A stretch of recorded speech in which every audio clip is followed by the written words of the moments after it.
just... We have to have a laugh because everything else is so unbelievably stupid. As I just said to Mark Dolan, I like to think every time there's a story about channel migrants, some another story, you think this is the wake up call, everybody. Yeah. Apparently, rape, sexual assault, 12, 14-year-old girls. Apparently, no, that's not quite enough for the do-gooders and the so-called progressive left. No, they still want to have open borders. The absolute, blatant criminality that we are seeing from far too high a percentage. I'm not saying they're all doing it, other than the fact, of course, they've all broken the law because they're in the country illegally anyway. The ridiculous amounts of compensation people are getting, these ridiculous claims to have a right to a family life, even, for someone who's a paedophile, for goodness sake. But, his kids only get to see him under supervision because he's a danger to them. But, yeah, he's got a right to stay here. The nonsense about the chicken McNuggets, but they taste different in Albania, and this guy's son wouldn't be happy. Well, then tough. He doesn't have to go then, but you do. And we've seen all the stuff about the illegal migrants who are here. They're living in asylum hotels. They're getting, taxis to medical appointments. They're working as Uber and Deliveroo and other delivery bike riders. The criminality, the absolute Mickey taking on a grand scale that's going on. But now, more than 70 of them who had their mobile phones seized. This was between April and November 2020, in a specific period when it was a blanket, like they took the phones, pressured them to give them their passcodes so that they could... of course, they wouldn't want to give their date of birth, would they? Because it would reveal that they weren't 14, they were in fact 46. Another giveaway was the fact they were balding. But, don't let facts get in the way of what a migrant's telling you. But basically, when they reach the UK, they've now won payouts totalling almost £500,000. It's feared that 1,300 migrants may apply for compensation after this court ruling. We've also got £735,000 paid by the Home Office fighting this. And we've only found that out because of a Freedom of Information probe.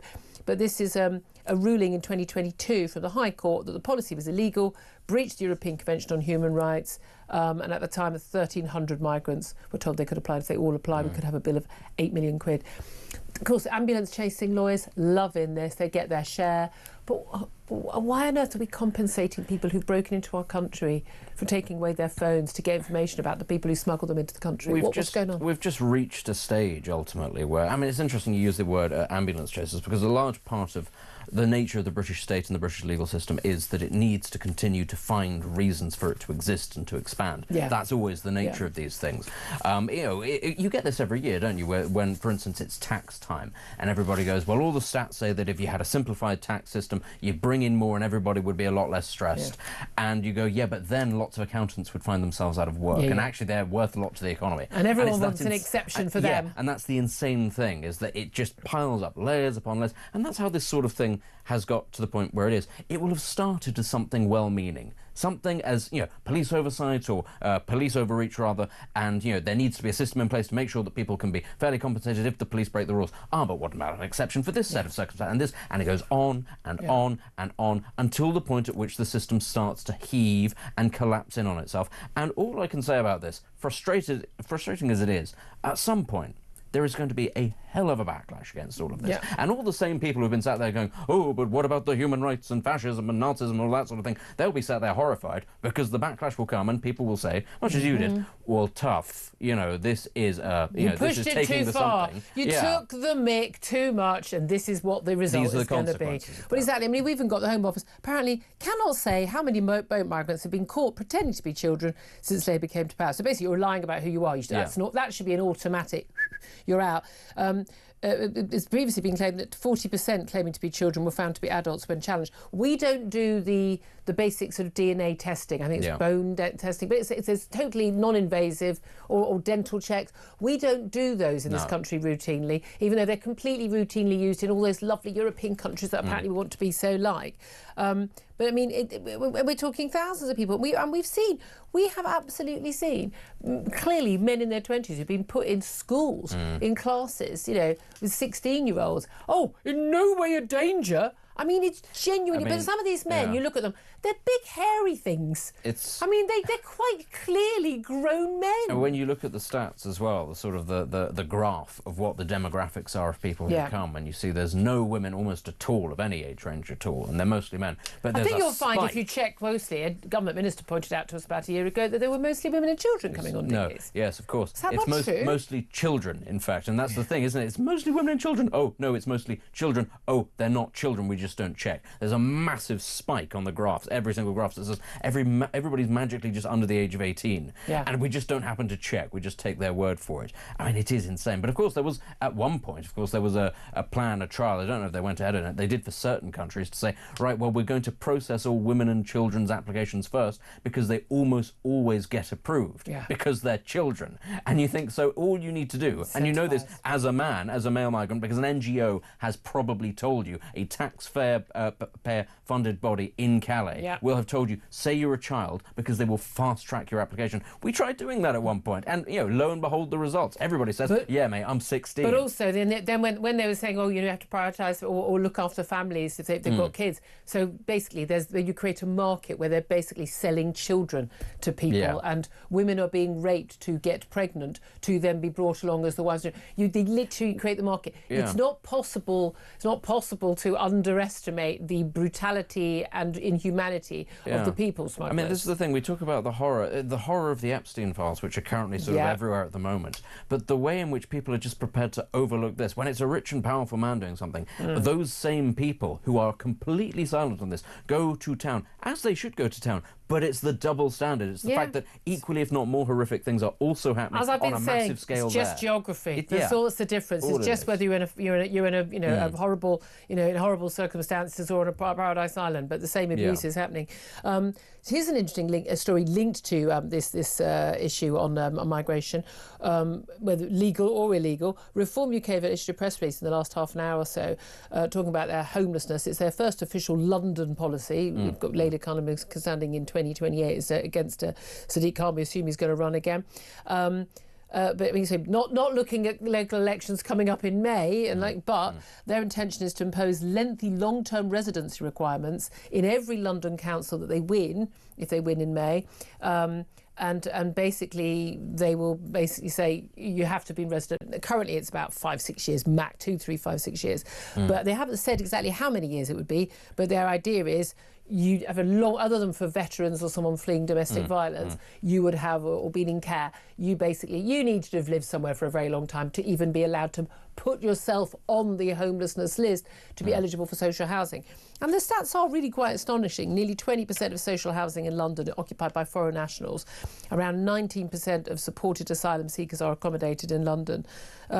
And over half the people who are registered homeless in England do live in the capital city. I mean, there is something going on. And again, there is this duty of care to people who are from abroad because they haven't got, by definition, you haven't got a family member you could go and stay with. But that's not... You've got a country you could go back to. I mean, I just don't know why we give... under any circumstances. It's just... Can anybody list me the countries that actually behave like this? If I found myself homeless in Beijing, would the Chinese government go, sure, we'll bend over backwards, we'll give you a house, we'll give you money, and we'll make sure that the catering is to your liking, so we'll specially make you fish and chips because you're British all the time, all that sort of thing, and we'll make sure that you get communications and all the clothes to your liking. We'll pay for all of this, and we'll compensate you for your time because you've been very badly let down by the system somewhere at some. Obviously not. Nobody's going to do that. They wouldn't do it in the United States. They wouldn't do it in most European countries. It's only in this country where, again, that overreach because of the bleeding heart liberal do-gooder, where they assume everybody is always a good person unless you've earned money, in which case you're an evil person. I don't care whether people are good people or bad people in that scenario. You're not British, and those council homes are for British people. I don't think that should be considered a controversial view, although it's bound to be. I mean, for supporting Jim Ratcliffe, I'm apparently a racist and a bigot too. Did you see the billboard that people put up in Manchester saying that immigrants have done more than billionaires? And you think, well, for a start, Jim Ratcliffe has paid more in tax. He has paid more in tax than almost anybody alive today. This is the thing. I've had all the comparisons. At another radio station 14 years ago, I asked a question because it was a debate at the time about Lewis Hamilton. Can he be considered a great British sporting hero if he lives in Monaco as a tax exile? They go, oh, well, this is evidence. He's black, Ratcliffe's white. Obviously, you have different rules for black and white. It's like, he basically left Britain the moment he started earning money. He went to Switzerland and then Monaco. He does pay tax here on some of his earnings here, but only because he can't get out of those. That's just something he has to do. But he's moved everything else abroad, as he's entitled to do. But the question was, are you a great British born here if you're not actually contributing here or living here? Ratcliffe started a business here, huge amounts of tax here. He left this country at the age of 68.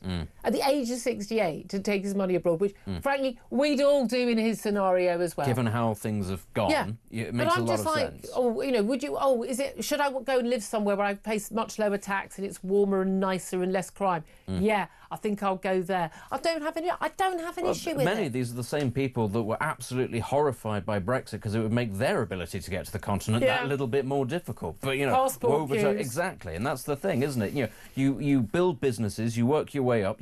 He has paid. I'll say it again, billions. More tax than almost anybody else alive in this country. Maybe there are 3 or 4 more people that have paid more. Just because he doesn't pay tax now does not mean he has not contributed more than just about any migrant you could pick out of any set of circumstances. I thought that even the last year's immigrant arrivals, my guess is that he has paid more than they have in his whole, in his time than that whole year's many arrivals. Times over, I suspect. So sorry, he's paid his dues. I think it's a different scenario. Let's talk about something else. Sure. Let's talk about Keir Starmer. He's currently with London Mayor Sadiq Khan. No booing and hissing at the back. They're at a community hub in London. Code for we're paying for it. That's what I hear. Community hub, we're paying for it. It's part of the government's announcement on action to improve online safety for children. This is the usual. Just non-stop stuff about is there going to be action, won't there be action. He's got a lot of pressure from backbenchers who basically he's completely in the pocket of now. He's got no views on anything at all himself. He's got no backbone, no philosophy, no ideology, and they're saying, well, we need to act on online safety, and the idea is that having a 3-month consultation and doing it sometime isn't soon enough. We should do it now. Again, maybe we should see how it works in other countries first, like Australia.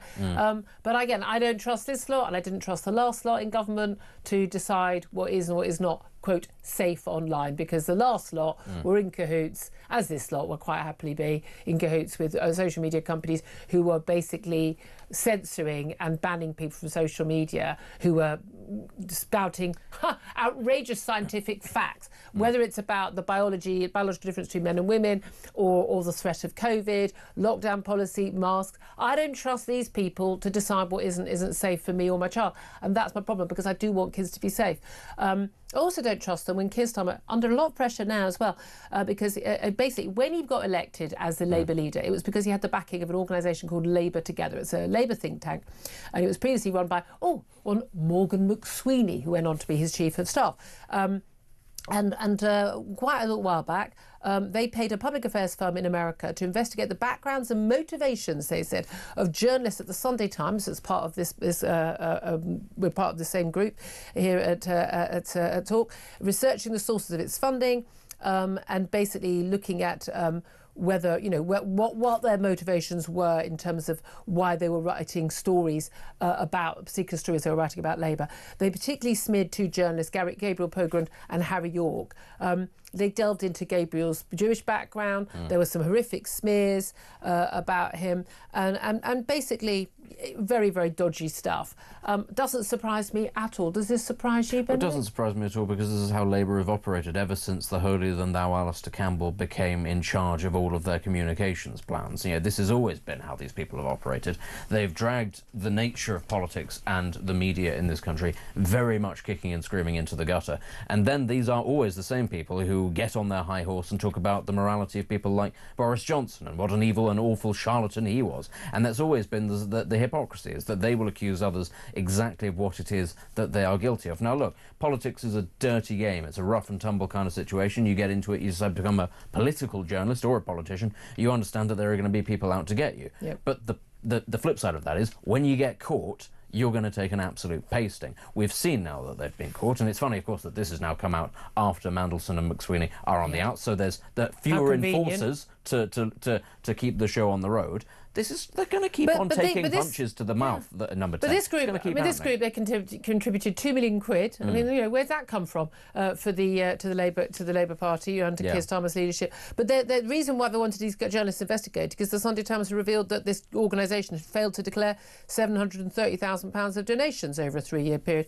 They got fined by the Electoral Commission. A perfectly legitimate conviction. Why did political journalists on a national newspaper want to investigate a major donation breach like that? Because that's literally their job. Yeah, it's against the law. Yeah, I'm sorry, members of the Labour Party. I know that the law sucks when it gets in your way, but that's how it is. You tell us the whole time, oh, well, got to obey the law, the judges, international law, this convention, that convention. It's all very sacred, very holy. Oh, but please, don't check our affairs. Yeah, that would be the last thing that we want. Absolutely fascinating, though, to see. I mean, the Tories, they him and Hollywood, they're all criticising this. I'd like to point out the Conservative Party in its shadow ministers has one Neil O'Brien, the man who set up that website smearing me, other journalists, the likes of Carl Hennigan and Sunetra Gupta, top Oxford University professors and scientists and other medics and other MPs as well over our criticism of lockdown, mask policy and the general madness of what was going on.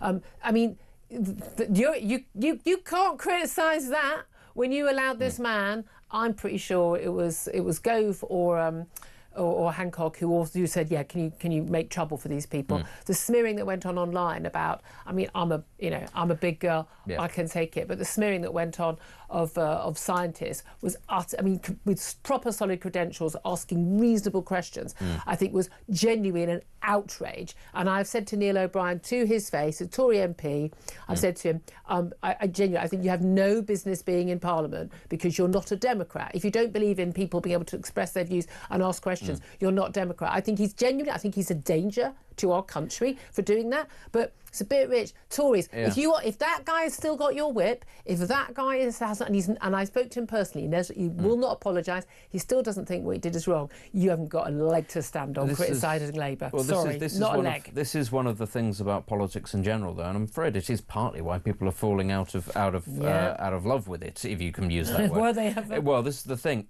Parliament is full of people who seem to think that politics is like, the thick of it. And they all seem to think that they're very clever. And they seem to think that nobody can spot what they're doing. And it's whenever you see the briefings coming out of Number 10 on either side, or this department or that, and when it all goes on, they must think that we're morons. But they do. They absolutely think we're all sat there going, you people shouldn't be anywhere near here, and it's only because of the decaying nature of the parties and how you rise in that party that you've got to where you are. And that is why we now have not just one, two insurgent parties, one on the left, one on the right, that are taking their lunch. That's why this has happened. It's that sort of behaviour. Absolutely. Again, by the way, I feel we're going to be let down by them as well. I genuinely do. That's my... Reform have no experience and are already bickering with each other, and the Greens are lunatics. Of course we're going to be let down by them. No, they're dangerous lunatics. No, but I mean, is there such a thing as a safe lunatic? I've got an issue with people being experienced, because we had the experienced people in for a long time, and didn't they do a good job? Not. Yeah. Let's just talk finally, before we go to a break, about the various demands for these proper probes into what the hell is in the Epstein files. We've actually got already police probes into the allegations against Peter Mandelson, Lord Mandelson, over basically leaking documents, including there's now massive issues over Andrew, as was Prince Andrew, and leaks and meetings, and Epstein was clearly just, had him wound around his little finger.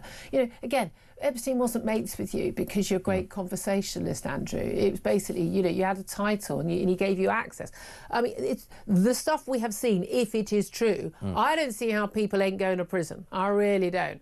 And the allegations about, young women and girls being flown in on the, the Lolita Express on Epstein's private jet to basically be handed to him. Now, Prince Andrew, he can deny everything. While you've paid off one of the girls accusing you of that, while you've refused to testify, you haven't been interviewed by the police. I'm sorry, I think we're entitled to say, you're not innocent until proven guilty at this moment, because you've gone out of your way. Everything you've said about this, we know now to be a lie so far. So I'm sorry, it doesn't look very good. But why is there not already a police investigation into these alleged crimes? On the basis that the police...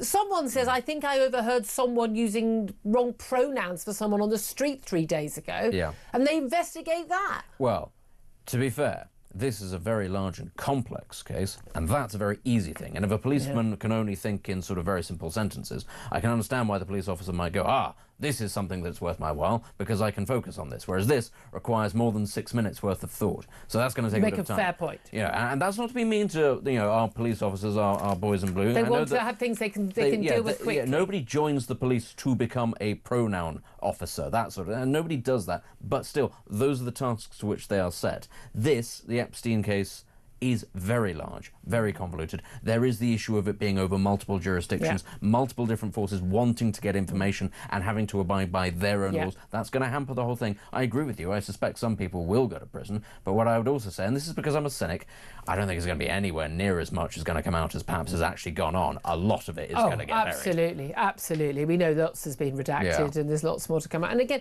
not everything is going to be in those files. And I'm still stunned by how freely these people were writing something. Why did they think they'd get away with it? Because they always had. Let's talk about our defences, and indeed shake or silence as well, as much as they form a part of our defence. Tobias Ellwood joins us, former Conservative MP, of course, now former Defence and Foreign Minister, of course. Very good morning to you, Tobias. Good to see you. You're in a lovely, lovely sunny part of the country, but you are also somewhere rather cold by the looks of you. Hope you can make it through to 11. Let's talk about defence spending, because we've had the Munich Security Conference, and I know you were attending that, and lots of talk about our need for Europe to kind of step up and look after our defence. The Prime Minister has said he's looking at increasing our defence spending. He's in some comments this morning. Do you think that we are going to actually see a ramping up of our defence spending? Well, goodness me, how many times have you and I talked about, the growing threats that we face, the need to invest more in our defence, the fact that our world's becoming more dangerous, and the defence budget hasn't really changed.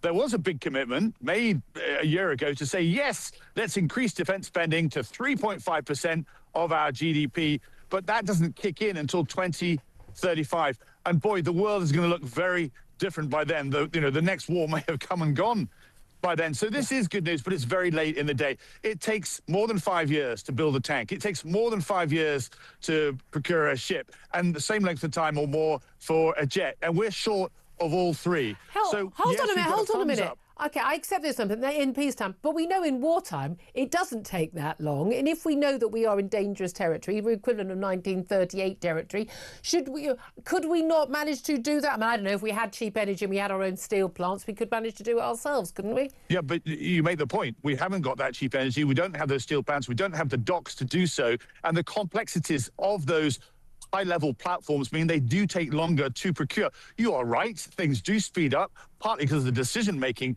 in a period of war. But do we want to go to that point until we invest? We know storm clouds are gathering, therefore we need to prepare today. And as I say, in all three cases, land, air and sea, we are overstretched. We are on a peacetime budget still and a peacetime footing, and we need to prepare. That itself is its own resilience and deterrence. Yeah. So it's good news, but it's not come fast enough. I don't want us to wait until the war. I want us to act as if we are already at war and do what we need to do. And there's been years of austerity, and again, there are reasons for that, but nevertheless, we are where we are, and we haven't got enough money being spent. But we are looking at an extra, if we were going to go from the 2.3 currently to the 2.5 by 2030, or in the next couple of years, and then up to the 3% of GDP. Again, this is still way less than Russia or China or the other countries are spending. By 2030, we are looking at an extra 14 billion quid, and that's got to come from somewhere. It does indeed, and it's become a political football. You are right that we need to spend more on defence. I think you and I know the details because we bother to look at it and we understand it. If those details were shared by governments with the British people, there'd be more incentive to say, yes, I see why we need to spend more on defence, let's do it. But the reason why is that, understandably, the world does feel more dangerous, but life continues on here. Yeah. The war seems a long way away. We don't need to spend it. Let's focus on education, on schooling and so forth. Yeah. That's understood. But those times have changed. War is coming our way. And as I say, a frank conversation with the British people, we could indeed get a green light for that defence spending increase. Well, I would like to see Labour and Conservative show some maturity, come together to say, let's take this away from being a political football. Absolutely. Let's say, for example, increase income tax by 1%. I think that's the size of the cost of a cappuccino a day. That would be what it would cost all of us to make sure we are better prepared. This is 1937 again for what's actually coming over the hill. Yeah, no, exactly. I do think they should come together. But by the way, we've got a Green Party on the rise right now. I think we should even leave NATO. Wouldn't it be better for us to defend ourselves if we didn't hand over one of our strategic bases, Diego Garcia and the Chagos Islands, to effectively the control of the Mauritians, who've got no legal claim to it? And have we or have we not been lied to?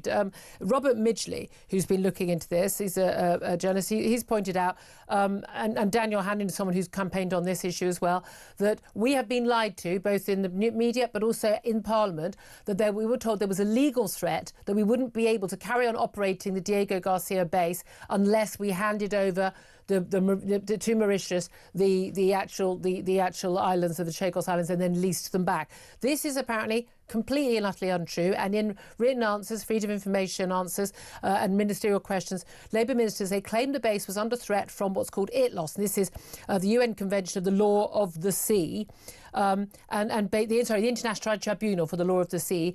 But under Article 298 of the UN Convention on the Law of the Sea, they can claim a military exemption. So it is simply not true that that base was under threat. It is simply not true. They told the American public this, they told the British public this, they told the British Parliament this. This is a lie, and we have no reason to hand over the Chagos Islands. What do you say to that? Well, there's an awful lot of detail. This has become a political We've only got a football. minute. I'm so sorry. I'm so sorry. All right. Well, Donald Trump has seen the details, and he recognises that this is a difficult situation. It's the best deal that can be there. We're going halves on this base, by the way, with the Americans. They pay $100 million a year. Doesn't matter. We don't need to give it away. There's no reason. There's no legal reason for those islands to go to Chagos. We're not going to do it in a minute. The way we gained the island in the first place. The legal basis for that doesn't exist. So why are we doing it at all? You've always defended it. I don't understand why. We don't. It's not. We may have got a good deal for the deal. We didn't need to do a deal. They're ours. Full stop. Go away.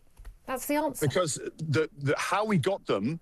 That's the big question. We went to Mauritius after the Napoleonic Wars, took what France had and said it's our own. We then looked at the map. Yeah. Well, let me finish. We looked at the map and saw, oh, there's some islands there as well. And they were the Chagos Islands, including Diego Garcia. It wasn't until the 1960s that we then split them apart and said Mauritius and Diego Garcia are separated. That's the legal issue that's run into the international courts. It's a recommendation from a court. No, I know there's no legal requirement for us whatsoever to hand over that base or hand over the Chagos Islands at all. There is no legal basis for it. So why are we doing it?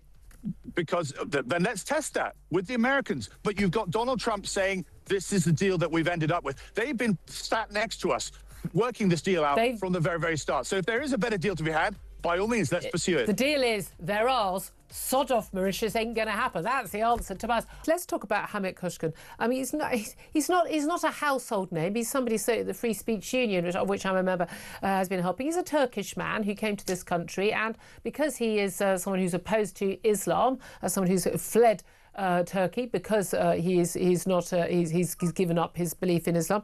He burnt a Quran outside the Turkish embassy, as he is legally entitled to do. He was viciously attacked by a man from the embassy who went back in to get a knife, rather deliberate, who extraordinarily, despite the camera catching his full assault and saying he was going to try and kill Hamit Kushkan, did not end up going to prison, extraordinarily. Hamit Kushkan originally charged with blasphemy, a blasphemic crime, even though no such crime exists. He was convicted. He then appealed. He won that. Tomorrow in the High Court, for some bizarre reason, the Crown Prosecution Service is appealing his overturning of that conviction. And now we have the absurdity of the White House saying that they'll offer him refugee status if his conviction is reinstated. What the hell, Alan, is going on? Well, Julia, I can't say anything in response to that. I mean, you've just highlighted the whole insanity of this case.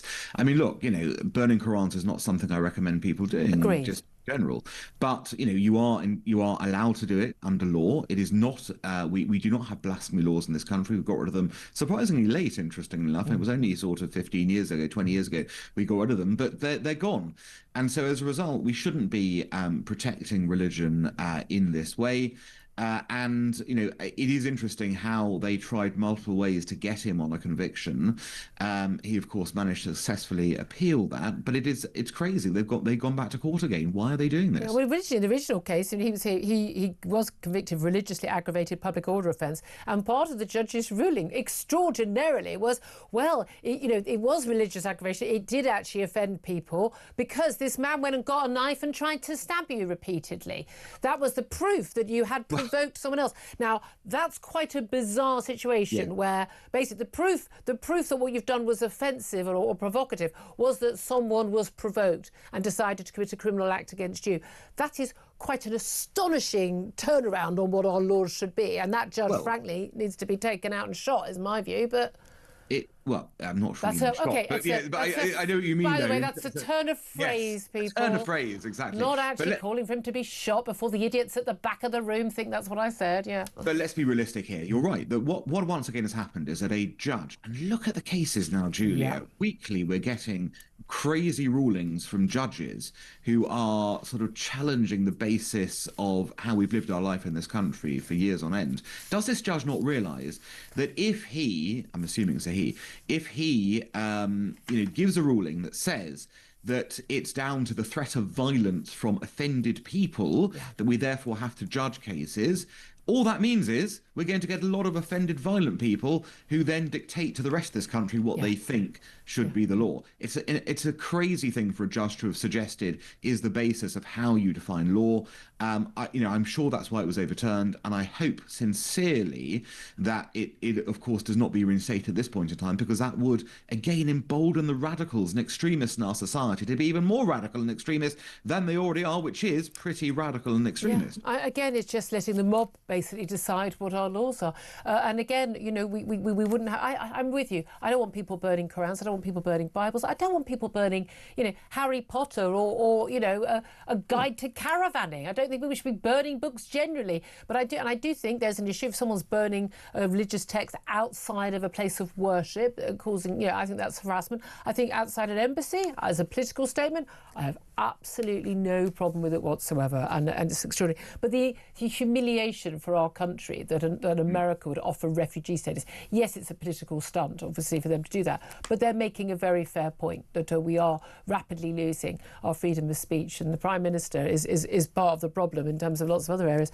Let's also talk about freedom of speech for someone to say, I support Palestine action, because hundreds and hundreds and hundreds of people have been arrested for those protests where they've worn those T-shirts. Now, general rule, I'm not that keen on retired vicars getting arrested for wearing a T-shirt. Seems a bit silly to me. We've got other crimes that are being committed.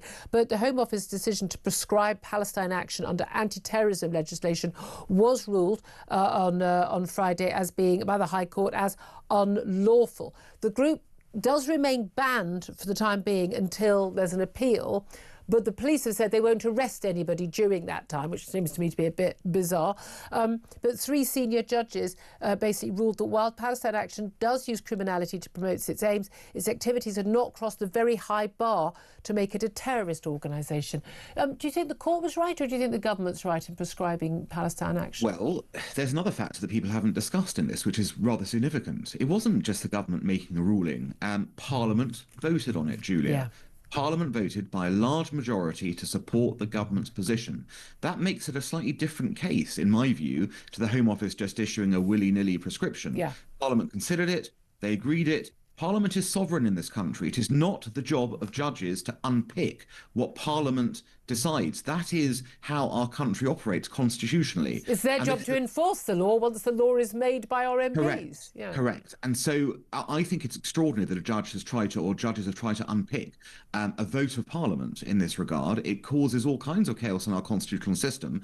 And you've just also highlighted the madness that it means the police are in this limbo land where they don't quite know what to do, because on the one hand, the ban is there. On the other hand, judges say it's not correct.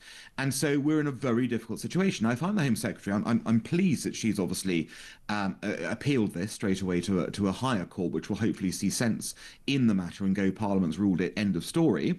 But if it doesn't, for whatever case, the government needs to have legislation up its sleeve to introduce straight away to form a way of prescribing this group that then does enable Parliament's will to be carried out. I do have question marks about whether or not it is a terrorist group in the sense of what I think of as terrorism. Certainly their activities, they've caused criminal damage to, RAF jets. They've used violence repeatedly, and certainly there's been ongoing court cases, and there's possibly going to be retrials involving, people armed with sledgehammers, and a police officer being attacked whilst, from behind with a sledgehammer, with her back being broken, with some of her back being broken. I mean, this is certainly terrorising, but is it what we think of as a terror group as opposed to I would just say organised criminal group? Well, that's an interesting question. Look, terrorism is usually defined in the broadest sense as trying to achieve political means by violence. Well, they've used violence as far as I'm concerned. And they have a political objective. Yeah. And they have a political objective. So, look, I think they do fall under that category. But let's assume you don't for a second. Let's assume you think they are merely a criminal group.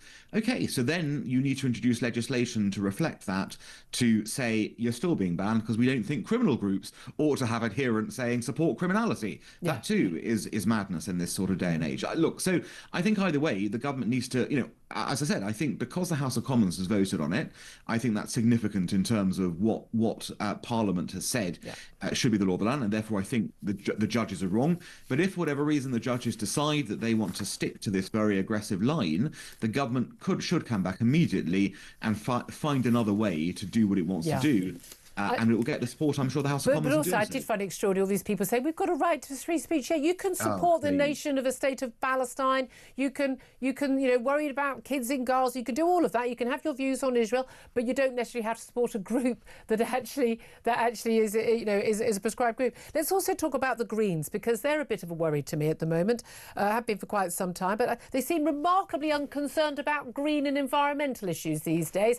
Mind you, they've got the Labour Party doing all their green nonsense for them, and the Lib Dems as well, quite happily, and the Tories for many years. But now their activism seems to be almost entirely based on we hate Israel and we are concerned about the Palestinians. Now, not only have we got Green Party activists, grassroots members of the party, they're pushing in motions at the next Green Party Spring Conference, saying that Zionism, so the belief in the right of the Jewish people to their home, to a nation state, they say that Zionism should be treated as a form of racism.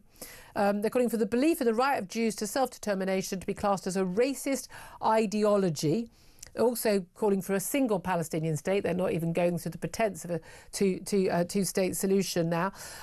Also, of course, they want to cut investment in police and prisons and leave NATO. There's a variety of, frankly, insane proposals. But this also comes as we've had what people are quite openly calling, and I think it really is, a Jew hunt on the streets of a number of different places around the country, including Brighton and Sheffield, where we have seen Green activists, including in one case an MP, basically going around door to door asking people if they support their campaign to boycott Israeli products, noting down whether they agree or disagree with them and whether they're Jewish or not. This is incredibly sinister. Is this just campaigning and should be considered reasonable, or is this something that we need to look more closely at? Well, you've bumped a lot of things in there, and all of them are concerning, it seems to me. From the starting point, the Greens are openly going around, essentially now on social media, we've seen it, saying that we've replaced the green of environmentalism with the green of Islam in terms of what we think is our selling point, the voters of Gorton and Denton. It's fascinating just looking at the literature they're putting out. Okay. Don't mention a candidate, please, or other candidates are standing. I'm just saying, but it's fascinating looking at the literature they put out in Urdu and, kind of clearly targeting, and the messaging that's going around that. They're open about what they're doing. No, by the way, no campaign literature in an election in this country should be in any language other than English, full stop. If you can't speak English properly, you shouldn't be voting. You shouldn't have a vote. I would agree. It's a very strong point. And again, that's something that should be looked at. And then more broadly, you can see the opposition to anything in relation to Israel. It seems to be their raison d'etre now in terms of their approach. So it's hugely problematic because, if you look at the, issue of Zionism, they're complaining the Jewish state is racist. The Jewish state is 20% Arab, for goodness sakes. I mean, they don't even know basic facts. No, That's what's so embarrassing about all of this. There are no basic facts put into this. And then when it comes to this sort of, apartheid Israel stuff they're doing door to door, of course it's an intimidatory tactic. It's intimidating to anyone who opens the door to them and then gets browbeaten by you're supporting genocide if you don't do this. It's aggressive. It's again untrue. It's the government has said it's untrue. Others have kind of pointed out clearly how nonsensical this genocidal claim is, but they persist in doing it. And when you spread lies like that, of course it's aggressive, of course it's intimidatory, and yes, frankly, it's anti-Semitic. Yeah, absolutely. Well, the Green Party, let me tell you right now, you're welcome to come to my door anytime, and let's see how well that goes for you. Let's talk right now about a couple of the biggest stories in the news.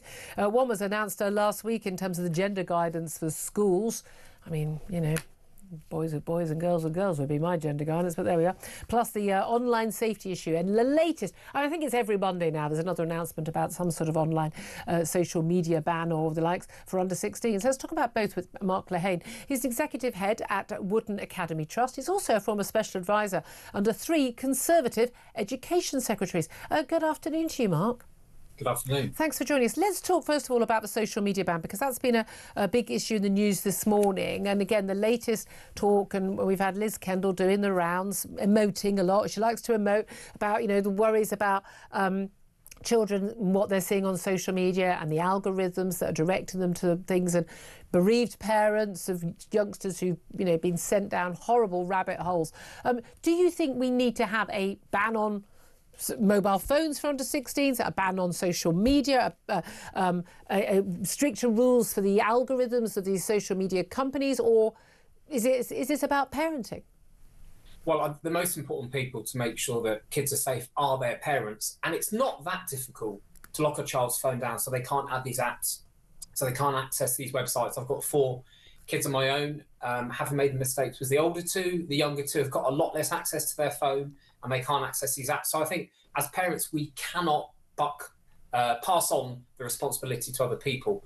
That said, this is a big coordination problem. One of the biggest reasons why kids feel pressure to get a smartphone, get the apps, is because all their other mates are on there. And there is huge amounts of evidence now that these social media apps are designed to be addictive. That they're not just helpful, useful things. They are deliberately designed to be addictive. And therefore, I've over time shifted away from saying, look, it's just down to parents being parents, to saying we probably need to treat social media the way we treat all other addictive things and not let younger kids get access to them. Well, the devil is going to be in the detail, though. The key thing is, how are they going to stop it? Well, this is it. And my worry is, again, because I didn't have an issue. I've only got the one, but she's grown up now. But we didn't have issues in that area. But I certainly know other parents who've had massive issues, and got Benedict Spence in the studio with me. But he's not, not a parent. And again, so easy to say, oh, well, you don't give them a phone. You don't. Well, easy to say, but when yours is the only kid that doesn't get invited to any parties because all the invites are on the phones, that's a pretty hard thing to do. But we all know that. There are lots of parents who, frankly, they're the worst offenders themselves. They sit on their phones all the time. They use phones and tech as a babysitter. Those kids are still going to, if it's parental responsibility, are still going to suffer. Those are probably the kids who most need to have that. But how do we deal with that aspect of it? Well, and that's why, like other addictive things, be it booze, fags, whatever, we probably do need the government to step in and legislate on it and enforce the legislation. So just as, shops can't be selling kids booze and fags, and if they do, we've got enforcement officers that go and check up on that. Yeah. We need the same on social media. But the difficulty for me, and maybe it's because I don't understand the tech enough, how are they going to stop kids accessing it without it becoming a free speech thing and stopping grown-ups who are entitled to do whatever they want to do? This is exactly my issue, which is that by definition, if someone's got to identify themselves as a child, then someone has to identify themselves as an adult. And how do you do that other than giving your ID? And again, after what's happened in lockdown, what's happened in terms of, stifling people's access to information, that really, really worries me. And I don't trust the social media companies to make those decisions about what is and what is not safe. And I definitely don't trust the government of any hue, including ones you worked under, to decide that. But I'm also not sure given the evidence of what we see with a lot of parents now, kids turning up to school, they can barely sit upright, they can't speak properly, they're on mobile phones, but they don't know how they don't know how to go to the toilet or dress themselves. There are clearly a heck of a lot of parents who ain't doing their job properly anymore.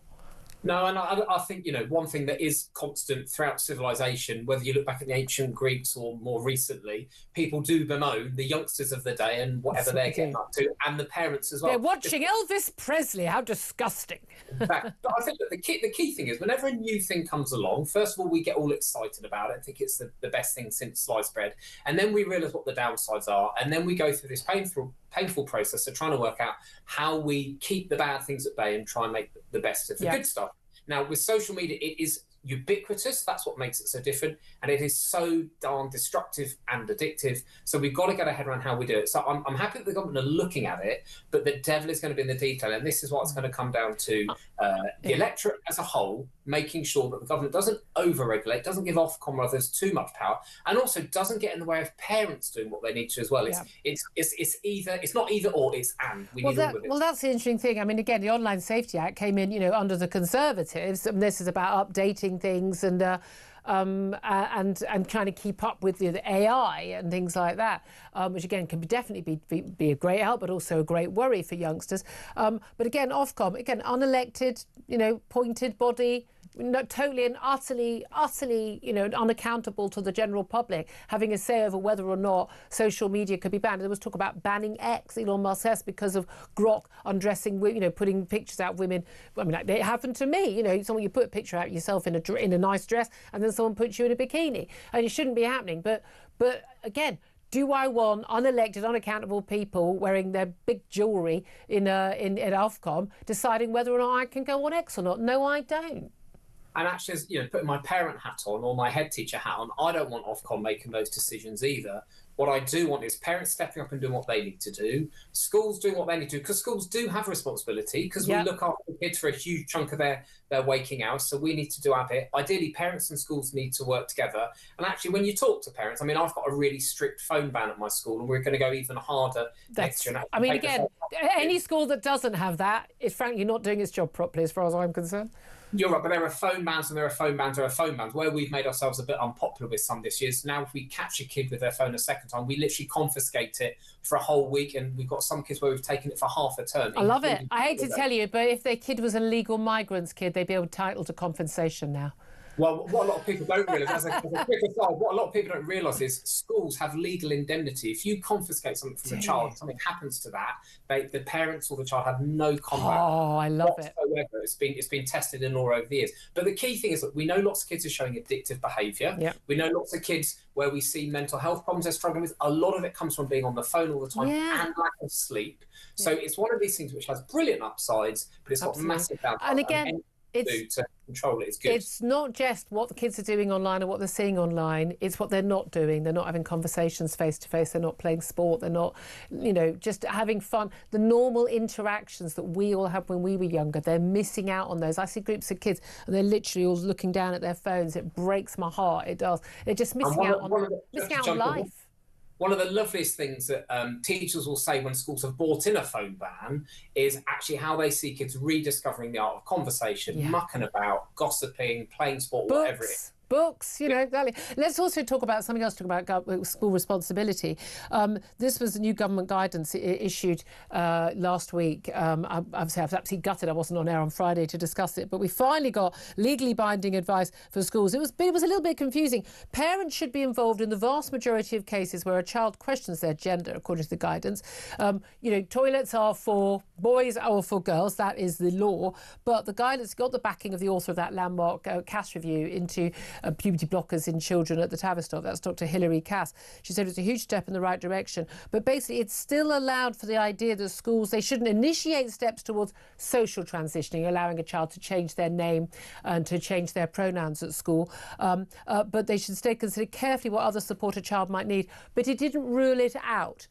I think it should have gone further and ruled it out completely, personally, and that parents should always be informed. But what do you make of it? Well, I've been watching this particularly closely because I was actually the special advisor in the Department for Education that persuaded Nadeem Zahawi, when he was Education Secretary, that we needed this guidance. I was talking to colleagues out in schools. a few years ago, and they were saying, we do not know where we stand. We're caught between activist organisations, parents, children and teachers, and they needed some guidance. So I'm really glad it's come out. Now, it was virtually ready to go when the general election was called back in 2024, but there are a couple of things that needed pinning down that weren't quite ready. And so it's fair enough that a new government would want to come in and review it before they put it out and not just rely on what the previous people did. So when I looked at it, and I have taken time to work through it now, the good stuff is it's going into the statutory safeguarding guidance, which every school in the land has to follow. So that's a good thing. The downside is, because it's focused overwhelmingly on safeguarding, it's overlooked a bunch of other things that are equally important. For instance, when it talks about school sports, it makes it really clear that, you know, you have to make sure that sport is safe. It doesn't now mention the fact that sport also needs to be fair as well. You might say it's safe for a boy to play netball with girls, but that doesn't necessarily make it fair, given the physical advantages that boys might have. The other downside, I think, compared to the draft that we left behind at the general election, was it made it very, very clear that children should rarely, if ever, socially transition in a primary school. They're just too young.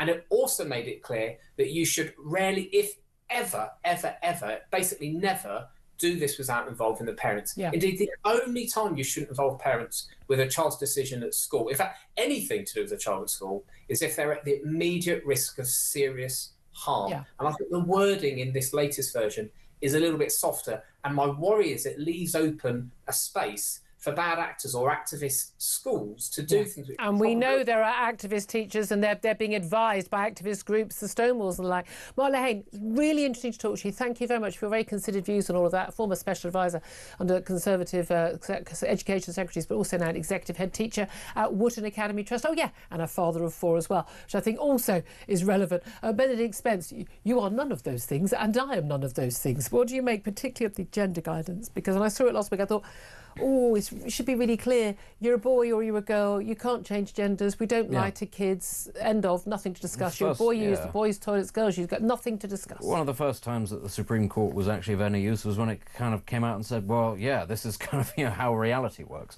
But we still don't seem to have quite got over that. And again, I've mentioned this earlier, but it's one of those things where people on the left seem to be absolutely determined that the entirety of society should be bound up in all sorts of legalese to stop anybody from doing anything until it's something that they actually would like to happen, and it's it's inconvenient for them. That's the sort of situation that we're headed for. And the suggestion about activist teachers in schools, it's a very real thing. And I'm sorry, it's very dangerous actually that this is still allowed to proliferate.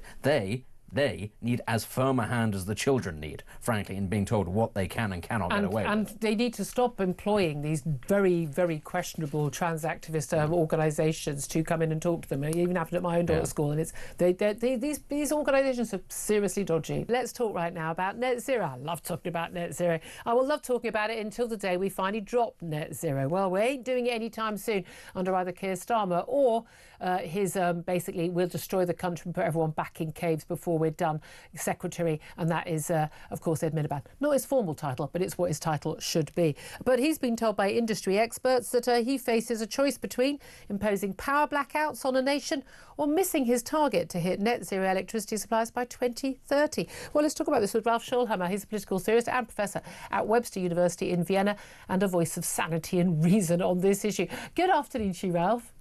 Good afternoon, Julia. Great to be back. Great to be back. I haven't seen you for a while. I think you've been off busy gallivanting. We haven't been able to get you on. You and I have talked about this many times in the past, and it's very, very clear. You can either have reliable, cheap, affordable energy and not have blackouts, or you can hit your net zero targets, but you can't do both. Which do you think Ed Miliband would choose? Well, I mean, there's a certain bittersweetness of being right if the consequences of being right are so dark, quite metaphorically and potentially literally. No, I mean, and I said this now for years. I think Ed Miliband is the worst person to be in such a position. I would use somewhat starker language, but I don't mean to offend your viewers. I mean, I think that they probably remember at a competing channel, he once gave an interview, I think a year ago, where he claimed that taxes have no impact on prices. Yes. So these are people that, I'm so sorry to say that, they don't know what they're doing. But I have also to be a little bit upset with the leaders of industry, because it's the same in Germany. they should have known. I mean, industry should have known 10 years ago that net zero is unsustainable and bad for industry. So I'm glad they're coming out now. No, they did. The car makers, the industrialists, all of the power people, they all knew. But the thing is, to say this isn't a good idea, you were called climate denier and you lost your job because it's been that bad, certainly in this country. And I imagine in Germany too, which has gone completely insane and has only in the last year or two kind of rolled some of that back. But this is the thing, anyone questioning it, you and me and others, we were called climate deniers, evil, awful people who wanted the end of the planet, and people weren't listening. But we've always said, none of these policies survive any contact with reality. Well, reality has hit. But let's go through the actual issue here, because he's been warned he's going to have to choose between power blackouts and missing his target to hit net zero. And again, I think it's 95% electricity supplies being net zero by 2030, because he realised, it's equally unachievable as 100%. But they say there's such a backlog of routine maintenance on the electricity network, they can't maintain the grid's resilience and at the same time spend what is going to be billions upgrading it to handle new wind and solar farms, and of course significant delays in actually building our nuclear power stations, which are supposed to be there to give us reliability and backup. So the reality is, if they keep on this route, we are going to basically have times when our electricity and our power go off, aren't we? Yeah, and we had the example in Spain over the summer, right? Yeah. And Spain is at least giving their geographical position much better suited for solar energy. The point is, once you hit 50% of your supply with renewables, particularly wind and solar, not counting hydro, your grid comes under massive stress. So every single pound you would spend on renewable production, you would also have to spend on grid investments, but that's not happening. So these blackouts, by the way, again, this is not just a UK problem. Yeah. If you look at a radiation map, how the sun hits the earth, so to speak, Northern Europe or Europe in general is like the least ideal place in the world to do solar. I mean, let's be completely honest. I love the United Kingdom. I love the British Isles. But nobody says, let's go to Britain. It's all those sunny days over there. I'm looking out the window right now. Yeah, to be fair, do they say that about Austria?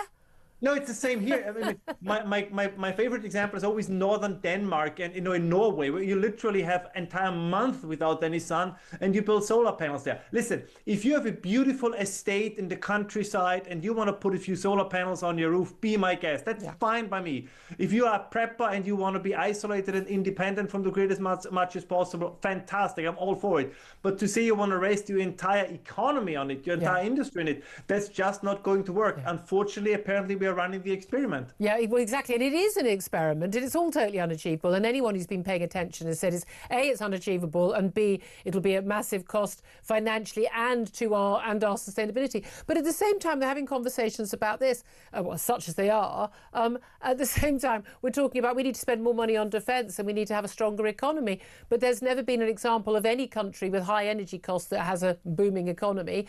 You can't make any of the items, the military items that you need to have a stronger defence if you haven't got affordable energy and the ability to cast steel and things like that. So we've almost got two or three policies that are directly in contradiction of each other. Well, it depends how I look at it. I mean, I tend to say that what transgenderism is in education is net zero to the economy. It's a separate reality that has nothing to do with reality. And the problem is a significant number of Western politicians have decided to live in a world that is entirely detached from reality.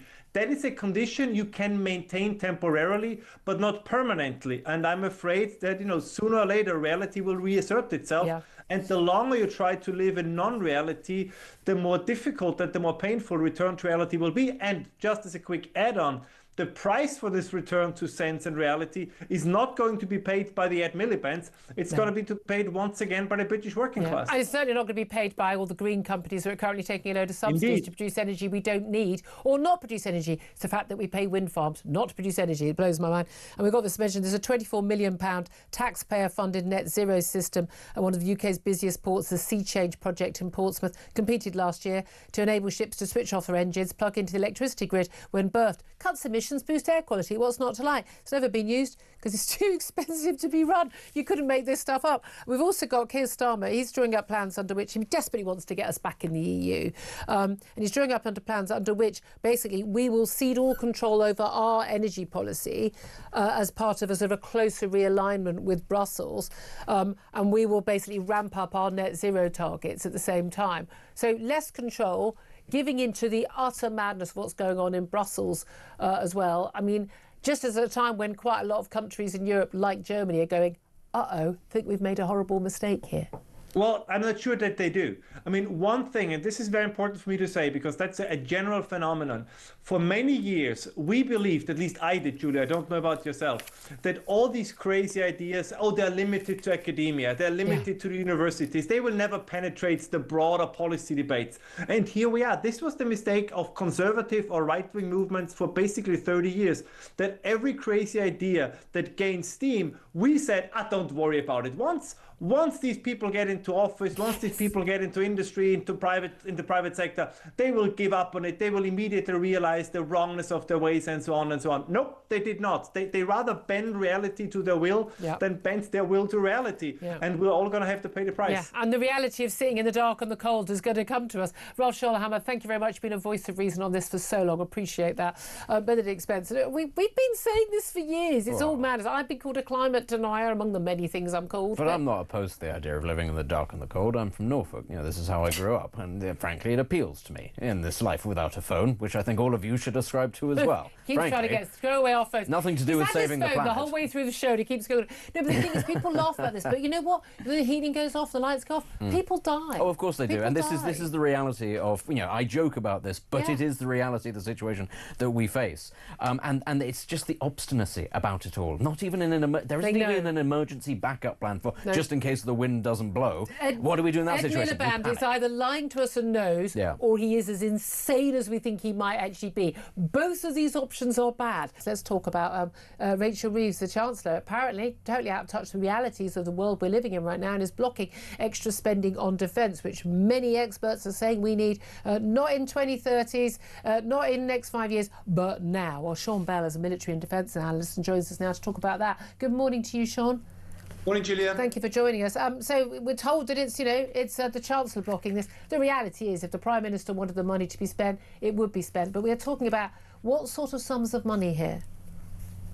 Well, we're talking about significant sums of money, and it's worth setting some context here, Julia. There was a strategic defence review after the government came into power, did a defence review that created a vision for what defence needed. That was published in the summer of last year.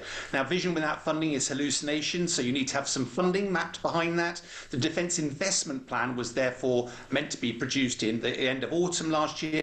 We still haven't seen it, and we do understand now there's a lot of fighting going on because, bluntly, there's very little money. It's all about choices, and I think whilst Keir Starmer's been making big announcements on the world stage, Rachel Reeves is turning around and saying, where's the money going to come from?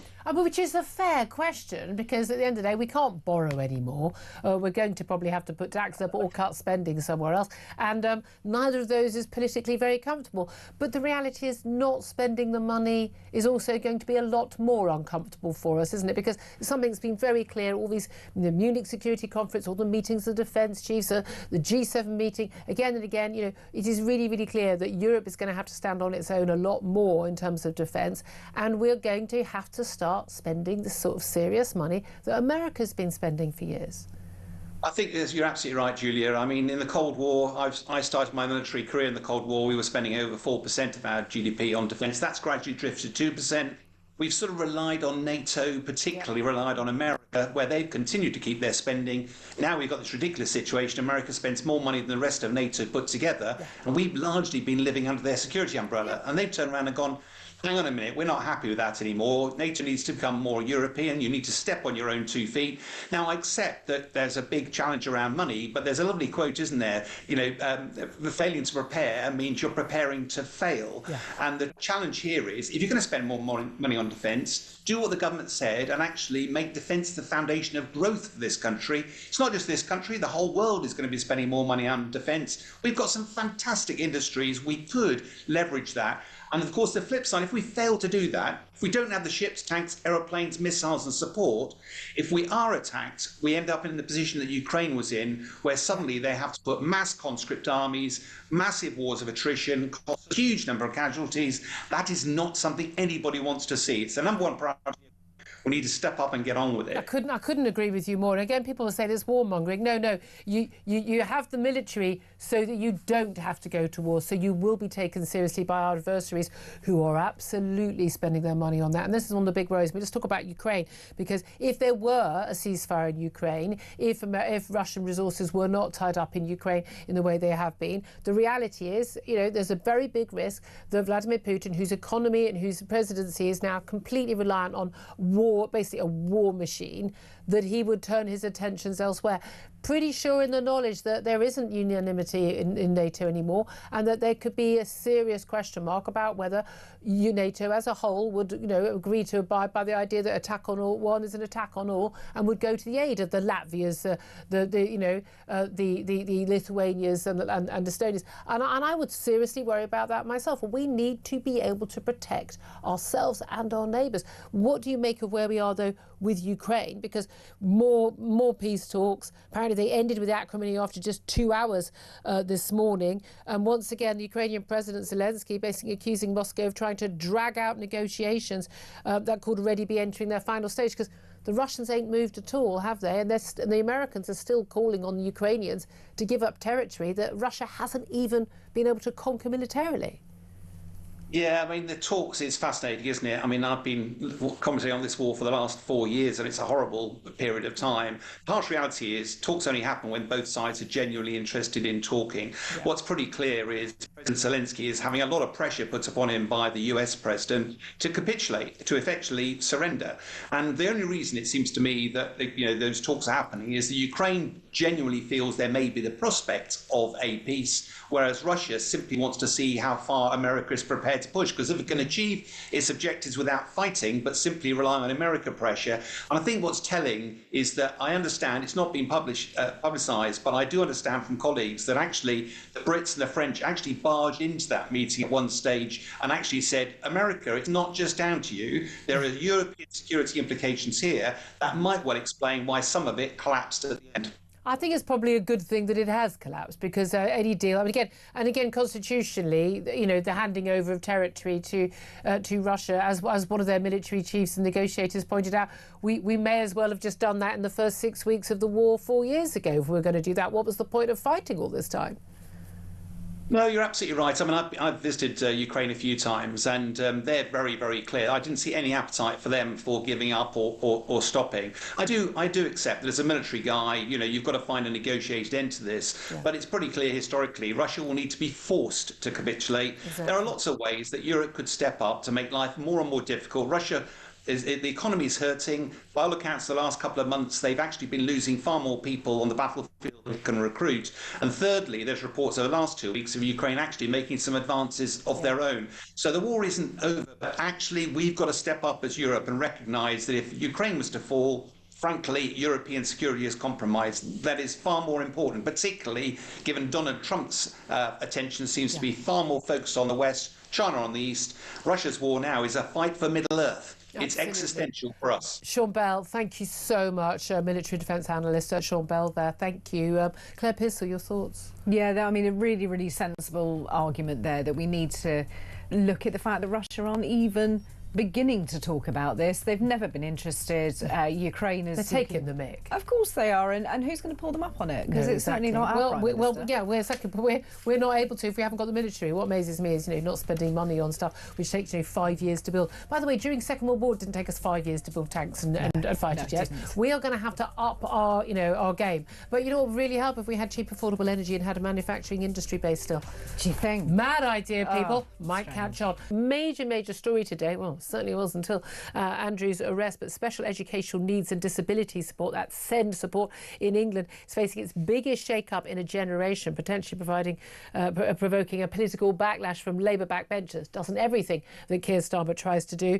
But a leaked document suggests reforms that would see a complete system redesign and would actually see all children going from primary school to secondary school basically being reassessed for their needs. We know we've got a massively ballooning cost of the number of children who are getting the extra help. In England, there are around 482,000 school children with what are called these sort of educational extra help, ECHPs, which set out their individual legal rights to support. Well, let's talk about this with Chris McGovern. He's chairman of the Campaign for Real Education and joins us now. Good afternoon to you, Chris.